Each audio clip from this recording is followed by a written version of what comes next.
Hey guys, welcome back to my YouTube channel. I hope guys you are doing very well. In today's video we will do class 10th food production student handbook NSQF level 2 unit 4, that is introduction to cookery. We will do question answer of this chapter in this video.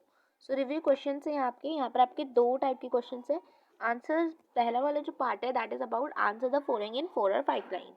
मतलब आपको 4 या 5 lines में answer को दे रहा है. And second part में आपको answer the following in detail, मतलब यहाँ पर आपको जो क्वेश्चन है ना उनके आंसर आपको काफ़ी डिटेल में देने हैं. ठीक है, तो ये जो क्वेश्चन है इनके आंसर आपके बुक्स में ही है, तो वहीं से आपको मिल जाएंगे. ठीक है, तो सबसे पहला क्या है, सबसे पहला list any 5 objective of cooking. 5 objectives बताने हैं आपको कुकिंग के. एंड ये हमने ना जब हमारे चैप्टर पढ़ते हैं उसमें लास्ट में यही टॉपिक आता है. Let's see. Yes, so here is the answer. देखो यहाँ पर अगर आप देख पाओ ना तो यहाँ पर आपको दिख रहा है objectives of cooking food are. Cooking food के ऑब्जेक्टिव्स क्या क्या है. ठीक है, तो देखो यहाँ पर आप कोई भी 5 आपको लिखना है जो आपको बहुत ज़्यादा इजी लगे. तो मैं तो चाहती हूँ कि आप जितना शॉर्ट हो सके उतना आपको रिमेंबर रह पाए, तो आप उतना ज़्यादा लिख लेना. ठीक है, तो सबसे पहले आप ये लिखना है to make the food more palatable. 5 आपको लिखने हैं, तो पहला तो ये हो गया. सेकेंड आप लिख देना it kills the bacteria and keeps the food स्ट्राइल. And third it improves the I appeal of the food. तो ये 3 पॉइंट तो आप लिख ही लेना. ठीक है, मैं स्टार मार्क कर रही हूँ, ये 3 पॉइंट्स तो आपको लिखने ही है. ठीक है, एंड बाकी 2 आप अपनी मर्जी से देख सकते हैं. ठीक है, हाँ. And fourth one is that is कि cooked food can be stored for a longer time. ठीक है, कुक्ड फूड को एक लॉन्ग टाइम के लिए हम लोग स्टोर कर सकते हैं. तो दैट इज़ योर 4 पॉइंट. ठीक है, तो यहाँ पर ही आपके 4 पॉइंट हो गए. फिफ्थ लास्ट लिख लेना जो भी आपको लिखना हो. एंड अगर मेरी मानो तो आप ये लिख लेना. ठीक है, to help the digestion process in the food component broken down by the effects of heat. ठीक है, ये भी लिख सकते हो. ये जो भी आपको लिखना है, मतलब आपको 2, 5 या 6 इन तीनों में से आपको एक छांट लेना. ठीक है, तो आपके हो जाएंगे. बाकी 1, ठीक है, 3, 4 एंड हमारा 7. ठीक है, ये 4 पॉइंट तो आपके पक्के हैं. ठीक है, एंड एक 5वां ये लिख लेना. मेरी फ्रॉम माई ओपिनियन आप ये लिख लेना. ठीक है, तो 5 पॉइंट्स आपके क्लियर हो गए. 1, 2, 3, 4 एंड 6. ठीक है, ये आप सॉरी 1, 2, 3, 4 एंड 7. हाँ, तो ये 5 पॉइंट हो जाएंगे. ठीक है, now coming to the next question. So second question is about explain the effect of heat on carbohydrates. मतलब कार्बोहाइड्रेट्स पे क्या इफेक्ट पड़ता है हमारी हीट का. तो 2 टाइप के इफेक्ट पड़ता है, हमने पढ़ा था. एक तो हमारा पड़ता है मॉइस्ट वाला. ठीक है, एक हमारा मॉइस्ट वाला है एंड सेकेंड वॉज अबाउट हमारा ड्राई. ठीक है, तो दोनों का पड़ता है. जो मॉइस्ट से पड़ता है that is जेलेटिनाइजेशन.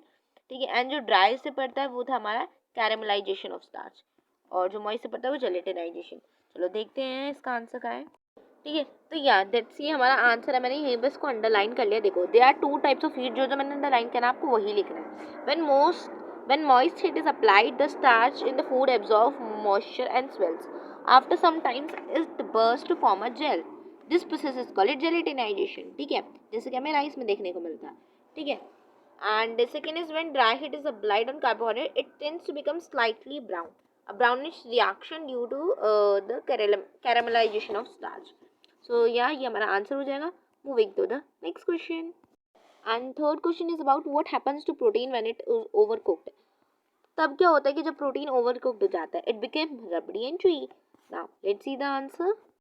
So yeah that is हमारा आंसर नंबर 3. ठीक है, आंसर नंबर 3 क्या है. देखो when heat is applied on protein, जो मैंने अंडरलाइन किया वही लिखना है आपको सिर्फ. It coagulates from opaque the protein become white in colour. Excessive heat can make the protein rubbery and chewy. Eating chicken or meat that is overcooked. That is our answer number 3. Moving to the next question. And fourth question is about state the role of fats and list its sources. मतलब आपको fat का क्या role है वो आपको बताना है. Also आपको इसके सोर्सेज की लिस्ट भी बनानी है. So now see the answer. तो देखो मेरे अकॉर्डिंग ना आपके यही आंसर होने चाहिए. देखो जो मैंने अंडरलाइन किया सिर्फ वही. ठीक है, देखो दिस प्रोवाइड हीडन एनर्जी. देखो पहले तो फैट का रोल क्या होता है भाई, ये हीडन एनर्जी प्रोवाइड करता है. दूसरा क्या क्या फैट के क्या क्या सोर्सेज है, मीट, एग, मिल्क, नट. ठीक है, एंड फिर मुझे लगा कि आपके बुक से आंसर आना चाहिए, तो ये भी एक तरीके का ठीक है. मतलब आप ये पॉइंट ऐड कर सकते हो इसमें. ठीक है, triglycerides which are combination of free fatty acids and glycerol. Triglycerides जो होते हैं वो मैंने आपको पहले ही बताया है कि आपके free fatty acids and glycerol का कॉम्बिनेशन जो है वो आपका मिलकर बनाता है ट्रिग्लिसैरिड्स. ठीक है। अब आप अगर आप हीट अप्लाइड करते हो तो फैट जो होता है ना ब्रेक डाउन हो जाता है फैटी एसिड्स एंड ग्लिसरॉल में, ठीक है। अब जो ग्लिसरॉल है अगर आप उसे फर्दर कुक करते जाओगे तो जो ग्लिसरॉल है वो कन्वर्ट हो जाएगा एसिडिलोन में, जो कि हमारी डाइजेस्टिव सिस्टम के लिए अच्छी नहीं है, ठीक है। तो दैट इज आपका आंसर नंबर 4, ठीक है। Now moving to the next, sorry ये तो आंसर नंबर 4 है ना आपका। Now moving to the next question, ठीक है। तो fifth question is describe the importance of vitamin and minerals. आपको क्या इंपॉर्टेंस है विटामिन एंड मिनरल्स की उसके बारे में बताना है।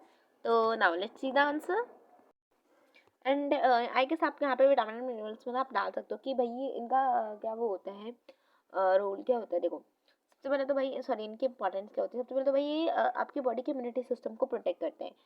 जो सोर्सेज जो होते हैं आपको वेजिटेबल्स, इनके जो सोर्सेज होते हैं आपको वेजिटेबल्स फ्रूट्स एंड लेग्यूम्स में मिल जाएंगे, ठीक है।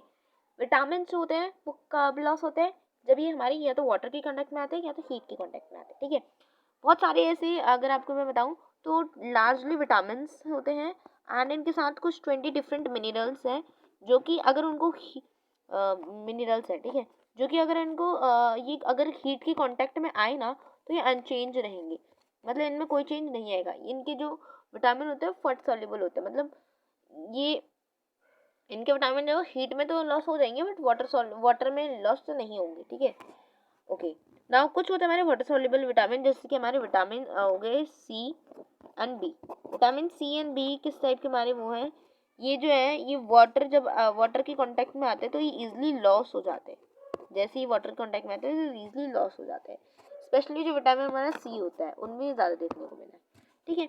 Now moving to the next question. देखो जो हमारा पार्ट फर्स्ट था वो तो हमारा कंप्लीट हो गया, उसके तो पाँचों के पाँचों क्वेश्चन हमने कर लिए। बट जो हमारा पार्ट सेकंड है ना इसमें हमें 2 क्वेश्चंस करने। देखो सबसे पहले तो है आपको प्रोटीन का रोल, फैट का रोल और कार्बोहाइड्रेट का रोल बताना है, सबसे पहला क्वेश्चन। सो नाउ लेट्स सी क्या होगा इसका आंसर। तो देखो यहाँ पर आपका आंसर है, देखो सबसे पहले तो आपको प्रोटीन का भाई आपको रोल ही बताना है, तो ज़्यादा कुछ नहीं बताना। तो प्रोटीन जो है बहुत ज़्यादा रोल प्ले करता है आपके ग्रोथ एंड रिपेयर में एंड गुड सोर्स होते हैं प्रोटीन के। और आप इसमें ना आप सोर्सेज भी डाल सकते हो, ठीक है। जैसे कि आप एग्जाम्पल डाल सकते हो सोर्स ऑफ प्रोटीन है meat, eggs, wheat, pulses and milk and milk product, ठीक है। कार्बोहाइड्रेट में आप डाल देना, कार्बोहाइड्रेट लिख के ऐसे डालना है आपको, ठीक है। उसमें आप डाल देना गिव्स एनर्जी, भाई हमें एनर्जी देता है, ठीक है। इसके सोर्सेज डाल देना है राइस, व्हीट, पोटैटोज, प्लैंटेन, टापियोका, ठीक है। ये तो 2 हो गए भाई प्रोटीन एंड कार्बोहाइड्रेट। फैट रह गया है, इसके हमें भी रोल बताना है। फैट के भी यहाँ पे मैंने लिखा है कि फैट तो भाई ऑल्सो ये भी हीट एंड एनर्जी प्रोवाइड करता है। ऑल्सो जो सोर्सेज होते हैं फैट के वो है meat, egg, milk, nuts etcetera, ठीक है। सो वो था हमारा आंसर नंबर फर्स्ट, ठीक है। सेकेंड पार्ट का सेकेंड है why is cooking food essential. Cooking food essential क्यों है। देखो यहाँ पे मैंने लिखा आप इसको और थोड़ा बहुत इलेबोरेट कर देना।